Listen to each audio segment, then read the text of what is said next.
Truck के पीछे सिर्फ अंधेरा था। हेडलाइट्स सिर्फ सामने रोशनी डालती हैं और जो चीज़ हेडलाइट्स की रोशनी में ना आए वो अंधेरे का हिस्सा बन जाती है। मैंने थोड़ा साइड मिरर में भी देखा लेकिन कुछ भी नज़र नहीं आया। बस एक अजीब सा एहसास हो रहा था जैसे कोई निगाह जमाए बैठा हो। मैंने इस बात को नज़रअंदाज कर दिया, लेकिन अगले कुछ ही मिनटों में एक अजीब चीज़ हुई। मेरे साइड मिरर में एक औरत नज़र आई और मेरी रगों में एकदम ठंडक सी उतर गई।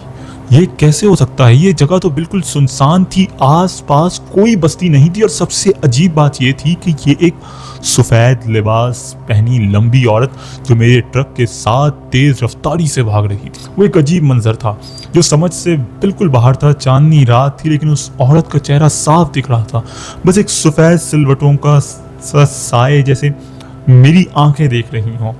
उसका लिबास हवा में लहरा रहा था, लेकिन सबसे ज़्यादा डराने वाली बात ये थी कि वो बिल्कुल मेरे ट्रक के बराबर भाग रही थी, बगैर किसी कोशिश के, बगैर थके। मेरा दिल ज़ोर से धड़कने लगा। ये मुमकिन ही नहीं था, उसकी स्पीड हर कोई इंसान नहीं भाग सकता। ये तो मैंने कभी सुना भी नहीं था। कोई आदमी भी इस रफ्तार पर चलने की सोच सकता है? और ये तो फिर एक औरत थी, मगर मुझे ये सिर्फ एक आम औरत नहीं लग रही थी। कुछ था जो इस दुनिया का नहीं लग रहा था।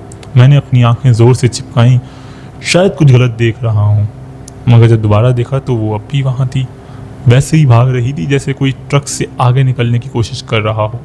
मैंने अचानक ब्रेक लगाने का सोचा, लेकिन जैसे ही पैर क्लच पर डाला वो औरत अचानक गायब हो गई।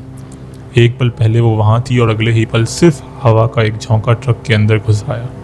मैंने फ़ौरन अपना हाथ साइड मिरर पर मारा, शायद वो अब भी कहीं हो, लेकिन कुछ भी नहीं था। सिर्फ अंधेरा और एक अजीब सी खामोशी, जैसे कुछ हुआ ही ना हो। मगर मेरे दिल की धड़कन सब कुछ बता रही थी। मेरी रगों में जैसे खून जम गया। मुझे महसूस होने लगा कि ये सिर्फ एक वहम नहीं था, ये कुछ और था, कुछ जो इस रास्ते से जुड़ा हुआ था या फिर मुझसे। मैंने ट्रक की स्टीयरिंग और मजबूती से पकड़ ली, लेकिन हाथ थोड़ा कांप रहा था। ऐसे वक्तों पर आदमी किस पर भरोसा कर सके? अपनी हिम्मत पर या फिर किसी चीज़ पर जो देखी भी नहीं जा सकती। मैंने बचा हुआ सिगरेट ट्रक से बाहर फेंका और तावीज़ को ज़ोर से पकड़ लिया जो मुझे मेरी माँ ने हमेशा गले में पहनाए रखा था। माँ की दी हुई तावीज़ को मैंने कभी इतनी शिद्दत से नहीं पकड़ा था।